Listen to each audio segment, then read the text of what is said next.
to the Recovery Daily podcast. I'm your host, Rachel Miller. I'm a grateful recovering alcoholic and stroke survivor. And today I'm doing things a little differently. I am still recording in my closet with all my clothes because that's where the best sound is. But I did not put my dogs in their beds yet this evening, so they are walking around, so we'll see what happens. I've also got some classical music playing in the background that I'm not sure will pick up on the microphone, but that's because music soothes the savage beast, and I have found that to be very true in this house. So what I wanted to talk about is super exciting day today.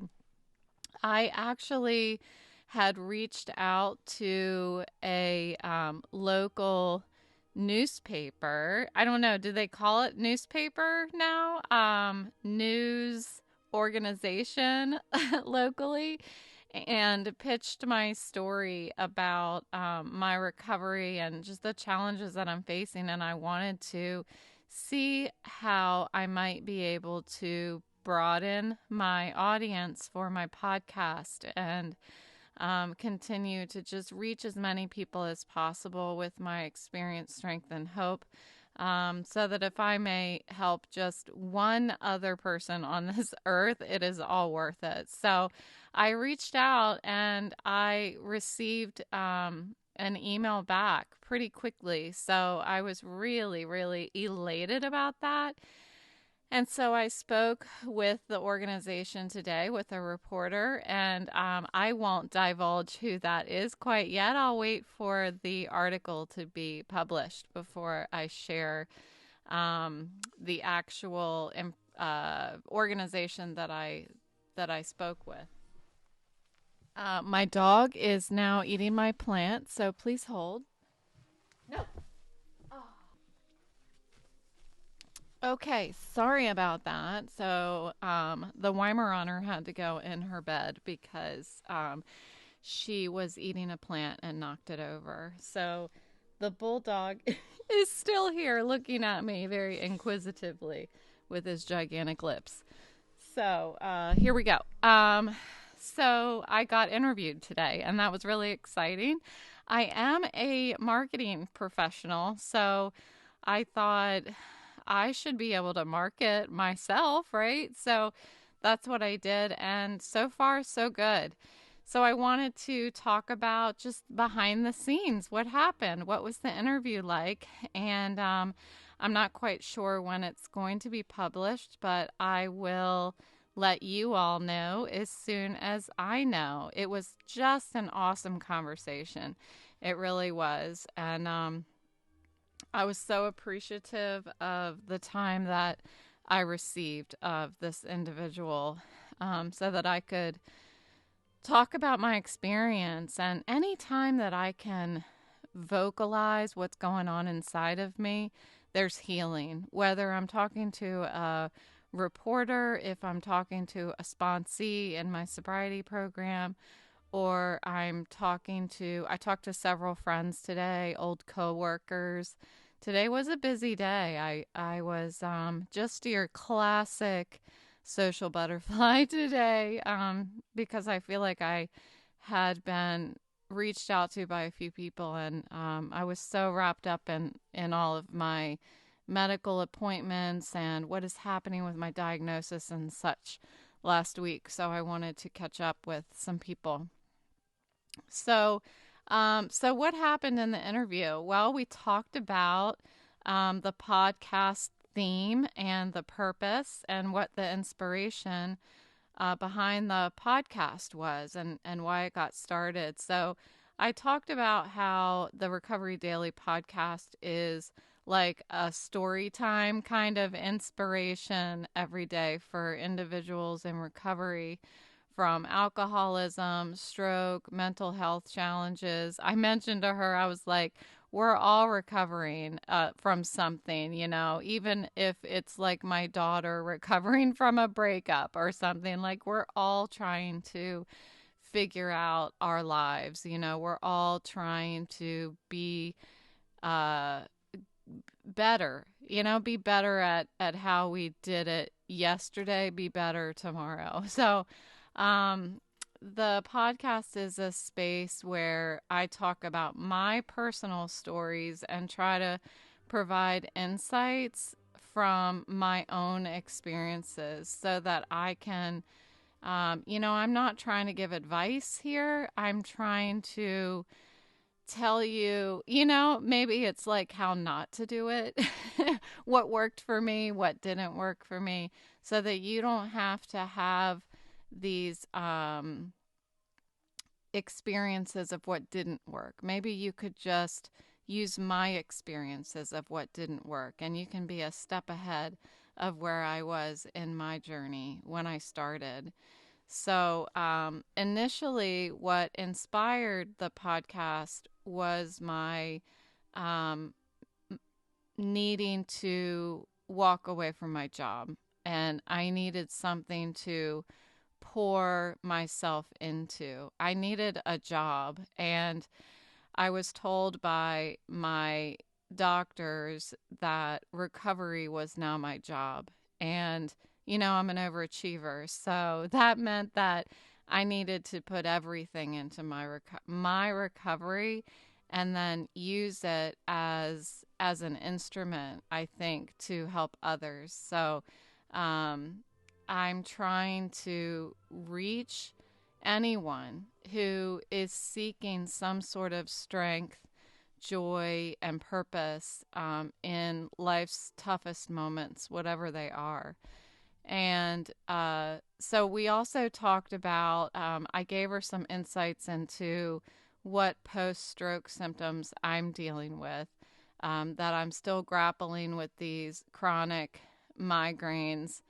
And I have this constant headache that is like a reminder to me, like a nonstop reminder that you are not well, Rachel. That's what it maybe it's good that it's sitting there, I don't know, but it's always a reminder to me. But initially these pains were what pushed me to starting to think about muscle relaxers.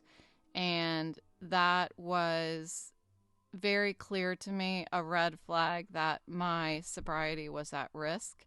So after walking away from my career that I loved, I decided that I needed to talk.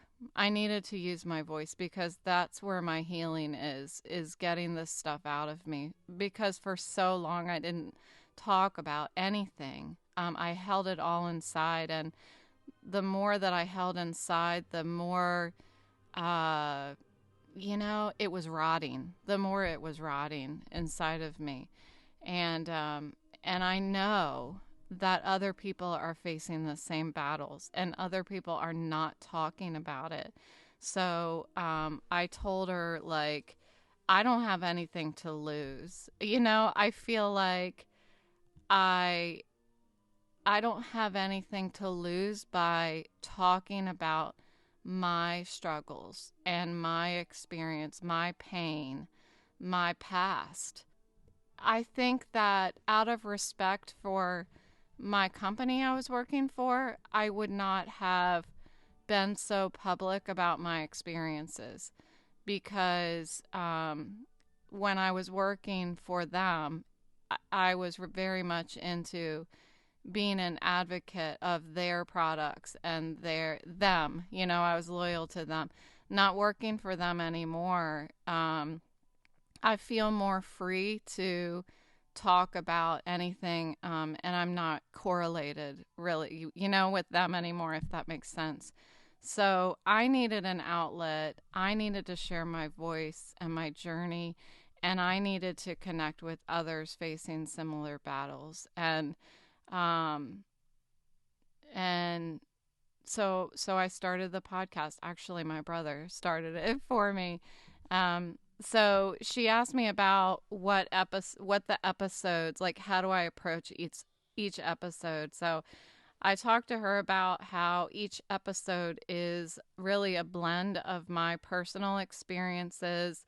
It's also got a lot of ongoing research so that I can be a better, I can better support others. I can talk more intelligently about some of these mental health topics.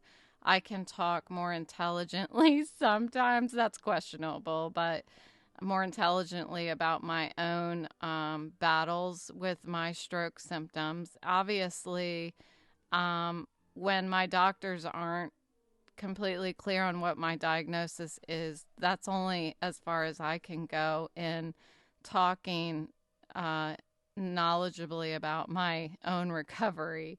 And so I've been battling that lately. But I talked about how really on any given day, my state of mind, my mental, emotional, and physical health is a foundation for any episode, depending on what's going on in my life. And I I've created them in such a way that they're titled not so that somebody would have to listen to every single one every day, although I do have a couple avid listeners, which I'm super grateful for. Thank you. You know who it is or who you are. And but if anybody wants to just pick and choose what topics are relatable to them or that may resonate with them, they can pick and choose by the titles. I talked about how much it's important to me to be authentic, and even when I am sometimes drawn to tears because I'm talking about something difficult for me, I never edit those out. And those are important in order to show that my podcast is real. It's showing the ugly, dirty side of recovery. And there are podcasts that I've run across. I try to reach out to some to see if we can connect and we can be on each other's podcasts and stuff. But some of them don't reach back out to me. And some of these are ones that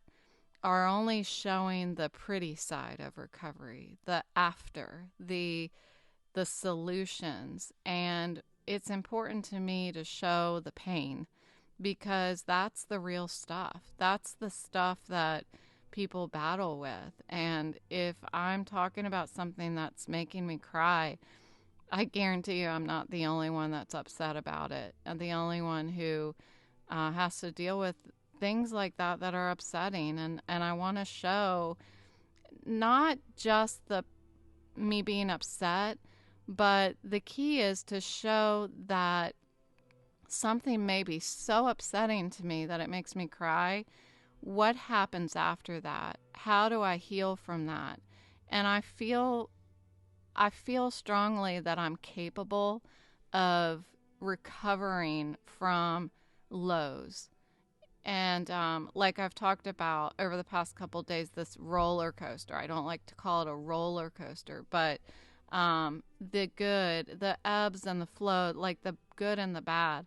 I want to show the bad so that I can demonstrate, hopefully be a great example of feeling the bad but coming out of it. That's the key that I'm trying to show. If I edit out the pain and the tears, then I'm not demonstrating that. So that's the importance for me of having that rawness in the episodes. If you're ever wondering why I just leave all of this in there, even when I stumble on my words, because I just want to be completely just myself. So, why do I think that this is unique, this podcast? I think that it's unique in a lot of ways. I think that having overcome, I don't like to say overcome either because I'm always one just as far away from a drink as I was 7 years ago. But having faced addiction and a stroke, these life-threatening health challenges, and having to reinvent myself in each situation is unique. I know a lot of people who are stroke survivors now. I know a lot of people that are in recovery from alcoholism and addiction, but I feel like I am a bit unique in having both in my life, and I can find joy despite not being able to do a lot of things that I used to do the first half of my life, whether it's going to parties and drinking, or driving and watching TV. Like there's just a plethora of things that I've had to adapt to in my life, and I think that is unique, and it's a testament of strength and resilience in navigating unexpected hurdles in one's life. So, for the most part, this is the behind the scenes of what we were talking about. This individual was so caring, and it was a great conversation, honestly. So, that's my update for today. I just wanted to let you know that I had this exciting interview, and continuing to build my audience and get my voice out there. My bulldog is still sitting here, just sniffing around, big lips and all, still sniffing around. Anyway, so thanks for listening. Talk to you tomorrow.